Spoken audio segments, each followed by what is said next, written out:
En este segundo ejemplo vamos a ver cómo trabajar una determinada competencia, en este caso trabajo en grupo, trabajo en equipo, a lo largo de una secuencia de asignaturas, de 2 asignaturas, para no alargarlo mucho. Ya hemos visto que la manera más adecuada de trabajar competencias es a lo largo del plan de estudios, de manera que cada nueva asignatura tenga una contribución en empujar a los alumnos en el ejercicio de esa competencia, de manera coordinada con las anteriores en la cadena y con las siguientes, claro. Pues vamos a ver ese ejemplo con una secuencia de 2 asignaturas para el caso de trabajo en equipo. Este es el plan de actividades y entregas de la primera asignatura de la cadena. Vamos a suponer que es una asignatura de primero y este es el de la segunda asignatura, que vamos a ir desgranando. Tenéis aquí en las filas son las semanas, por tanto en la primera asignatura el tema empieza a trabajarse en la segunda mitad del curso, de la semana 8 a la 15, mientras que en la segunda asignatura 2 es todo el curso, 15 semanas. La manera de trabajar en estas asignaturas, la competencia de trabajo en equipo, es aplicando la metodología de aprendizaje basado en proyectos, que ya sabéis que consiste en que en equipos los alumnos elaboran un producto, en este caso un programa de ordenador que haga una serie de funciones.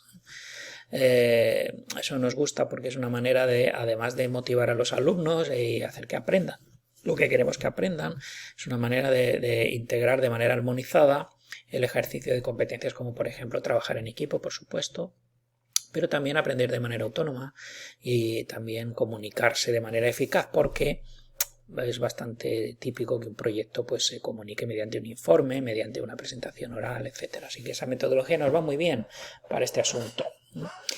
Bien, pues aquí lo que tenéis es un plan de actividades y entregas. A la columna de la izquierda tenéis lo que ocurre en clase, una sola sesión de clase a la semana de 2 horas y lo que ocurre fuera de clase, pues 6 horas de trabajo autónomo por parte de los alumnos, para un total de 8 horas a la semana, que vamos a suponer que eso son la carga correspondiente a los ECTS de la asignatura.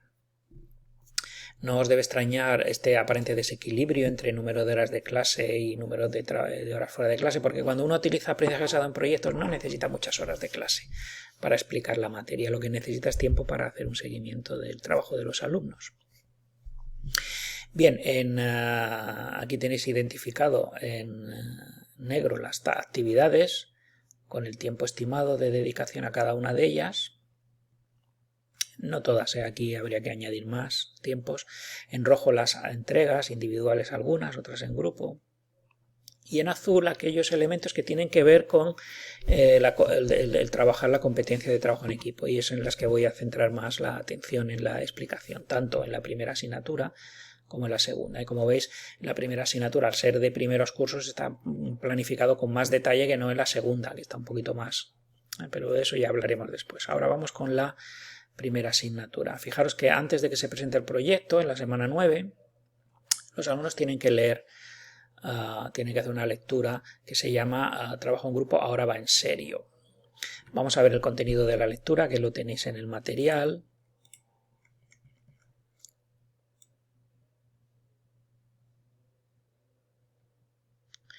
Aquí se les viene a decir que hasta ahora han hecho trabajo en grupo que consistía en compartir ejercicios y ver quién lo había hecho bien, quién lo había hecho mal y ayudarle, en fin, muy bien, es muy interesante, pero que ahora la cosa va a cambiar porque ahora ya el grupo se convierte en un equipo que tiene que elaborar un producto y por tanto tendrá que empezar a ejercitar su habilidad para tomar decisiones junto con los compañeros, repartir el trabajo de manera equilibrada, cumplir plazos de entrega, los plazos acordados, resolver los conflictos que se produzcan en el grupo, etcétera. O sea que ahora esto se va a poner interesante.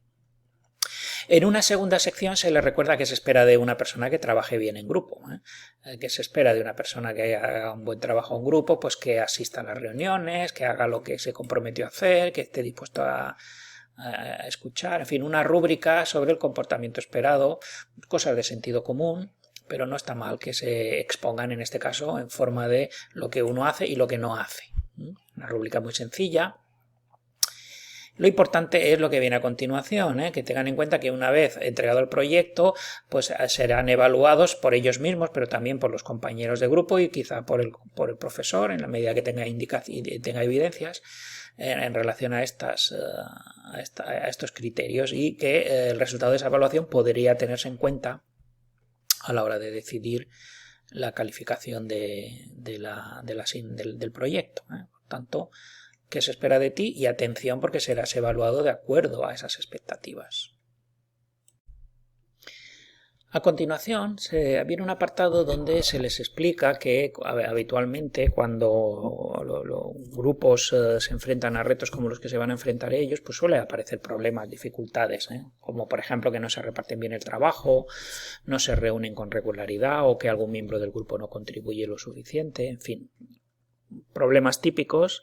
Y lo más importante es que se les anticipa que en clase, la próxima sesión de clase, cuando arranque el proyecto, tendrán una oportunidad de hablar de cómo van a evitar este tipo de problemas, qué normas de funcionamiento del grupo se van a autoimponer para prevenir ese tipo de conflictos y abordarlos si es que se producen.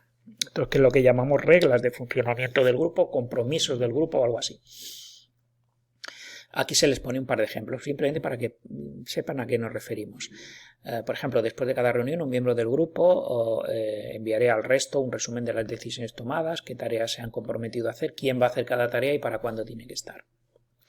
O, por ejemplo, una regla que indica que en caso de que un miembro del grupo tenga 2 incumplimientos de entregas sin justificación, pues se le dará un ultimátum y si vuelve a fallar, pues probablemente se propondrá su expulsión del grupo.